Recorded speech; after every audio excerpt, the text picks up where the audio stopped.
बतख का गोश्त दिमाग की कारकर्दगी और बतख के अंडे कैंसर के मरीज़ के लिए मुफीद हैं। बिस्मिल्लाहिर्रहमानिर्रहीम।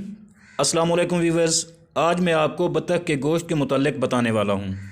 दोस्तों, बतख जिसे लोग हंसराज भी कहते हैं, इसका गोश्त हलाल है और इसे खाना जायज़ है। अज़ीज़ साथियों, बहुत से ममालिक में बतख के गोश्त की पैदावार के लिए मुर्गियों की तरह बड़े बड़े फार्मों में पाला जाता है। बतख का गोश्त दिमाग की कारकर्दगी को बेहतर करता है और इंसानी जल्द की ज़हरी साख्त को खूबसूरत बनाता है। बतख के गोश्त के फ़ायदे तो मैं आपको बताऊंगा, मगर बतख के अंडे कैंसर के मरीज़ों के लिए मुफीद हैं, क्योंकि इनमें तेज़ाब होता है जो मोहलिक खुलियों के फैलाव को रोकता है। बतख के गोश्त में विटामिन डी वाफिर मिकदार में पाया जाता है, जो पट्ठों और हड्डियों को मजबूत बनाता है। बतख का गोश्त जिस्म में जहरीले मादे जमा होने से रोकता है। अजीज़ साथियों, बतख के गोश्त में मौजूद रेटिनोल और अमीनो एसिड मर्दाना ताकत पर मुस्बत असर डालते हैं और बतख का गोश्त खाने से गुर्दे मजबूत होते हैं। इमाम फ़न अबू अली सीना कहते हैं कि इसका गोश्त दुनिया में तमाम परिंदों मासवाए कबूतर के बच्चे के ज़्यादा गर्मी पैदा करने वाला होता है। साथियों, बतख के गोश्त में आयोडीन, फास्फोरस और मादनी नमकियात वाफिर मिकदार में होते हैं।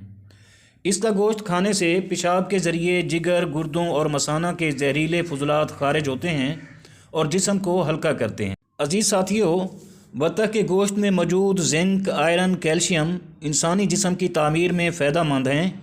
लिहाजा बतख का गोश्त सर्दियों में ज़रूर खाना चाहिए, क्योंकि ये सर्दी के असरात को ज़ैल करता है और जिस्म में गर्मी और हरारत पैदा करता है।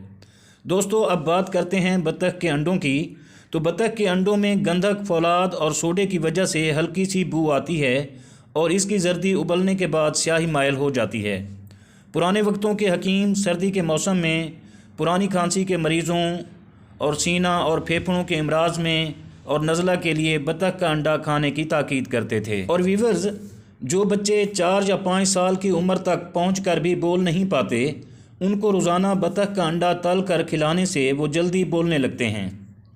तो अजीज़ साथियों, अगर आपको मेरी ये काविश पसंद आई हो तो वीडियो को लाइक और शेयर ज़रूर कर दें, और अगर आप दोस्त मेरे चैनल पर नए हैं तो प्लीज़ चैनल को भी ज़रूर सब्सक्राइब कर दें। बहुत शुक्रिया, और आखिर में दुआ है कि अल्लाह आप सबका हामी व नासिर हो। आमीन। अल्लाह हाफिज़।